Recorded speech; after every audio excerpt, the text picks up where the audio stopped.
I had absolutely zero idea of how to answer this question. Wow. Oh, gosh.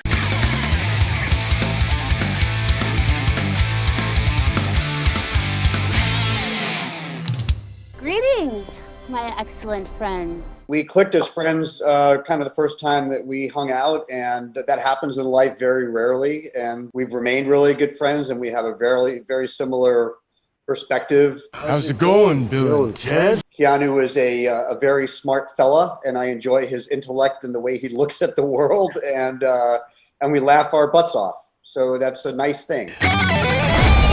Since the beginning, I think I don't know if I share, but the sense of humor and the way that we kind of look at the world and existence. Oh, wait, is that new? Yeah. And that coming through the craft of performing together. I think just that mixture of humor and intelligence, the experience of that is, yeah, I don't get that anywhere else. Be excellent to each other. And party on, dudes.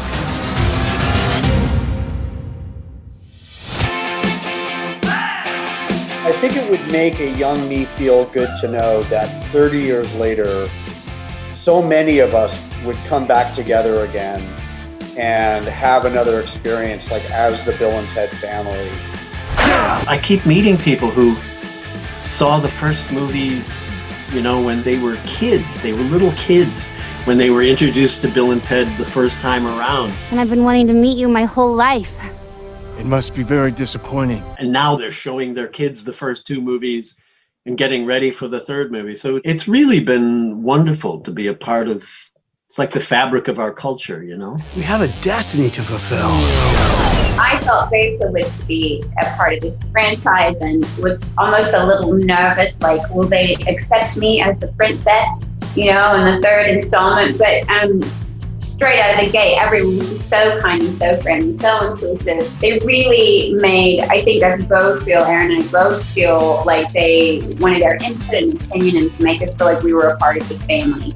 Yeah, really, it was like day one, like, hi, welcome, we're so happy you're here. What are your thoughts? Let's talk about the scene, let's talk about characters, let's, you know, anything, anytime you have any ideas, let us know. You know, they were up for anything, so it was a great experience, really a wonderful set. When your wives suggested couples therapy, do you think that this is what they had in mind?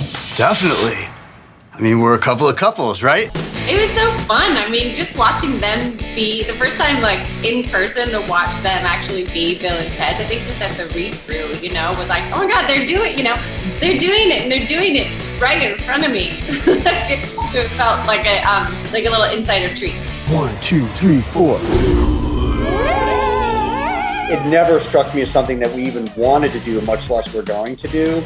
And it wasn't until we all found ourselves on set, there was a day, Keanu and I have been friends through all this, but there's a day on set we looked around and so many familiar faces from the original, and it was a very heartwarming thing.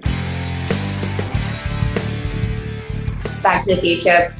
Oh, Back to the Future. And that's another series, just like Bill and Ted, that was such a huge part of my generation. Like, you know, that jumps mine straight away. Just to be near that DeLorean. Yeah, I feel like that's the only answer. Also, I can't think of one. All I can think of is Looper. I'm like, I don't want to be in Looper. I don't want to be in that world. Dude, I got a very bad feeling about this. It'll be fine, Ted. They totally love us in the future, dude.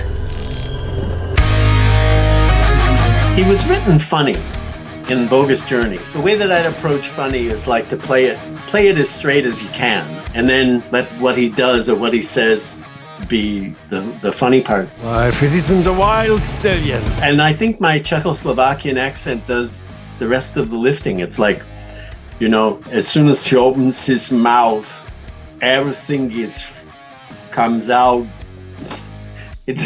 It just falls out in lumps and clumps, and it's like, and it's just silly. You might be a king or a little street sweeper, but sooner or later you dance with the Reaper. When the movie first came out, a guy was executed in California named Robert Alton Harris. And when the warden read his last words on Earth, his last words were, "You might be a king or a little street sweeper, but sooner or later you dance with the Reaper." And the press started calling me because that was my line from Bogus Journey, and asking me, how do you feel you wrote this guy's last words? And I said, well, I hate to lose a fan under any circumstances, but you didn't have to kill him. But it occurred to me that maybe I had made death less scary. Whoa. It needn't be this terrifying thing, which I think was a great message. Let's rock! I've sank my battleship. Excellent! Yeah! What games would we play with death? Minecraft? Now I'd be like, bring it on, death bananagrams. Oh. Come at me, because I'm fast. Well, I wouldn't play Scrabble because we're both terrible at it. I would probably play like Trivial Pursuits or something, because my head is full of ridiculous trivia. I bet I could beat him at that. Is he playing hopscotch? Dude, he's cheating. Bullshit? Have you played that game? I love bullshit. I feel like we could beat Death with that. Yeah. We could lie. He's a bad liar. I don't know, we never did charades.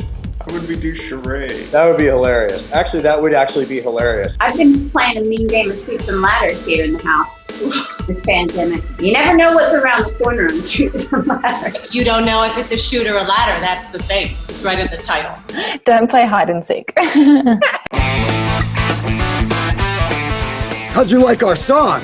It's a little on the dark side, but that's cool. A dream band. What kind of band? Al, what kind of band? You want to put a rock and roll band together? Let's do a rock band. Yeah, it's going to be too hard otherwise. Yeah. Rock band. I know. Well, since we got Jimi Hendrix in the film, so why don't we have Jimi Hendrix playing guitar?